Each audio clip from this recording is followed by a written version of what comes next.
Dying Light. Honestly, one of my top games of all time. I mean, I just love to maul zombies and just do some like Mirror's Edge parkour. I mean, the game is fun. It's fun until the sun goes down. Guys, don't even get me started about nighttime. Oh my gosh. When the sun goes down, guys, we're not playing a game anymore. Like, it's life or death. So I knew when I saw someone comment this on my feed, I had to make this game. So here we are, making it now.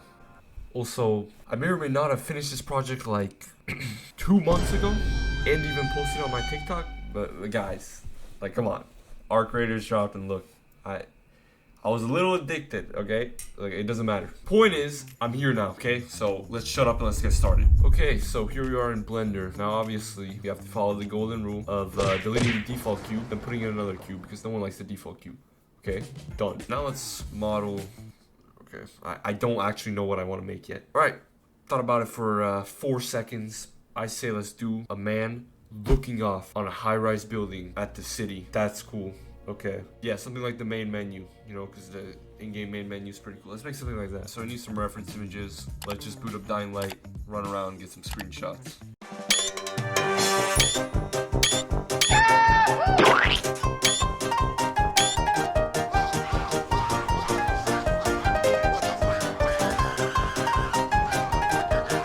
So now all we're gonna do is make the models, and we end up getting these guys right here. They don't look great, but they'll do the trick.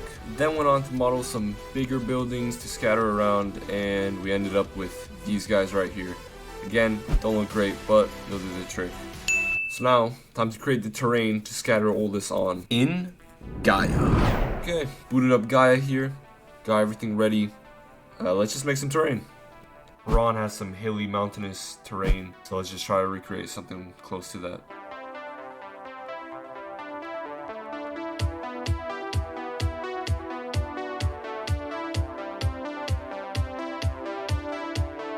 There it is, our terrain. Looks really bad, but don't worry, because I know how to fix this. First, we're gonna apply a quick crappy grass texture right here. All right. And now, we're gonna open up Sun Tzu's Art of War. What? Bro, what are you talking about, man? Guys. Hear me out, okay? What reveals itself too clearly loses its advantage. What remains subtle appears refined. We have to hide our terrain. I got an idea. Okay, here are the key 3 tenets making your scene look good. Number 1, scattering. So I scattered all this terrain using hair particles, which I will soon later deeply regret. Should never have done that. We'll get to that later though. Yeah, not bad at all. This will work for sure. So you're about to see a crazy before and after here. We have our crappy terrain here with the lighting I want. And now all we're gonna do is just scatter the buildings around. Okay, so we scattered these buildings around, but still not looking too great. Let's add some trees. So we can either model the trees or we could just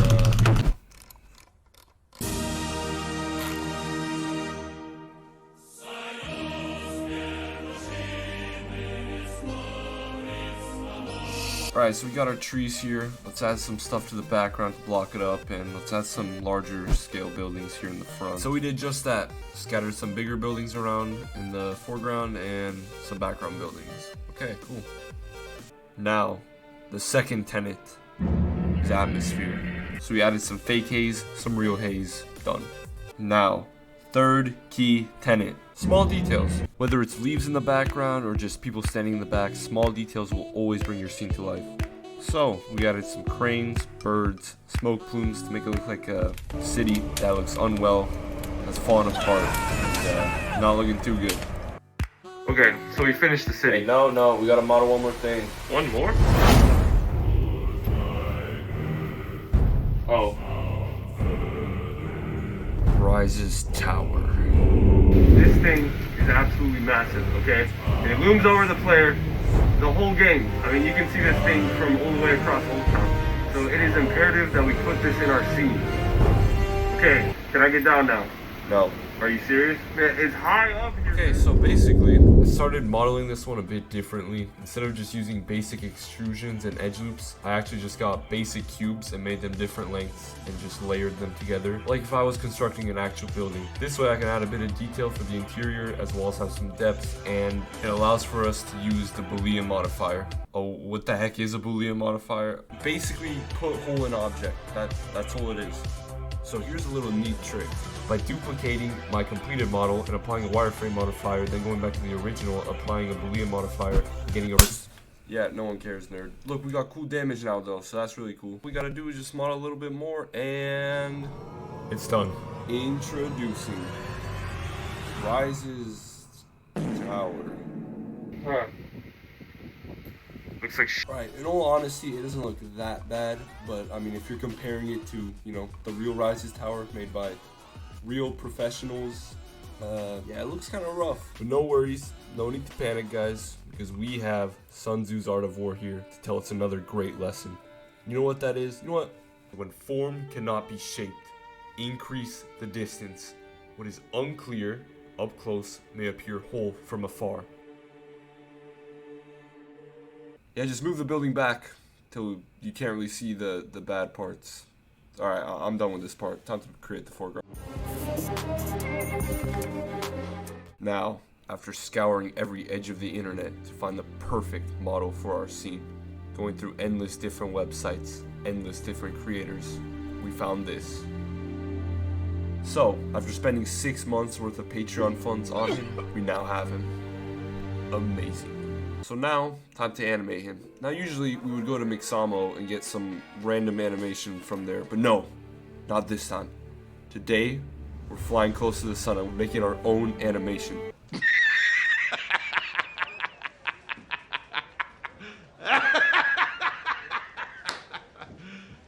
You serious? Okay, so maybe I can't animate, but I never said I was gonna do the animation. We're gonna be using QuickMagic AI. Basically, it's like mocap, just without the mocap suit. So, I recorded a video myself, put it in, boom, done. Nice animation. Also, these guys were nice enough to reach out to me, that's right, me, and provide me with a referral code. So if you guys want to make your own animations like this, then click the link down below to receive 70 free credits upon registering, or use the code MS25. This is a great tool, and I'll definitely be using this for my future projects. Thank you, QuickMagic. Alright, so we got the animation. All we gotta do is put it in and we're done with our character, but no, that's not what we're gonna do, because we have big ambitions and I like making things harder. So we're gonna grab those individual cloth pieces on him, we're gonna turn them into individual cloth sims just to add a little bit more detail. 16 times the detail. Oh wait, so remember when I said that scattering those buildings with hair particles was not a good idea and I would deeply regret it? Well, turns out if you scatter things as hair particles, they tend to also act like hair particles, which means they'll interact with any force, such as wind, turbulence, etc. So basically, when I put this wind in my scene, my whole blender freezes and crashes because there's like 50,000 different objects scattered. And if it doesn't crash, it's running so freaking slow that I can't even see the cloth simulation. Like, come on. But you might be saying, yeah, you can disable this in settings. Yeah, you can, but for some reason, I'm still lagging, so we have to find a workaround to this, and I'm not rescattering everything because I'm lazy.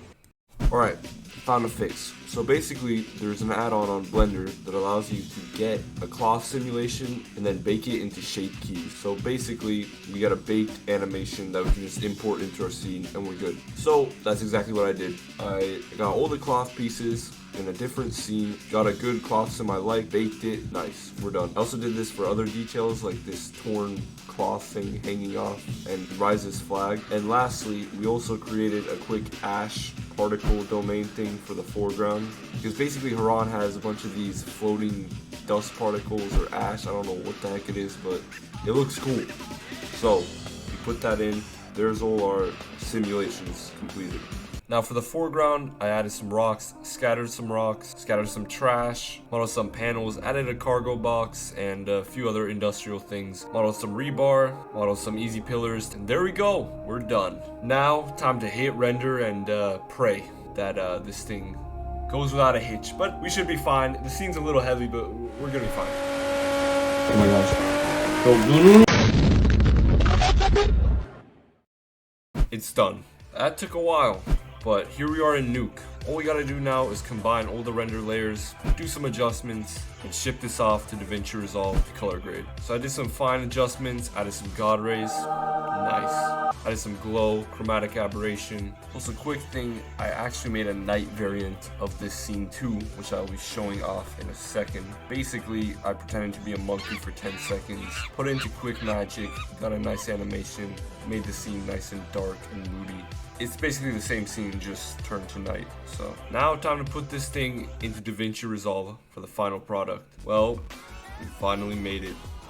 If you stuck around till the end, you're a real one. Wait, hold on. Before we look at the finished product, this project will be uploaded on my Patreon for you to download. Not all the assets are going to be on there, obviously, but the ones I've created will be. So if you want to check that out, it'll be greatly appreciated. I need the money, please. But no, for real, a like and subscribe would mean a lot to me. Thank you. Now, are you ready? Because I am.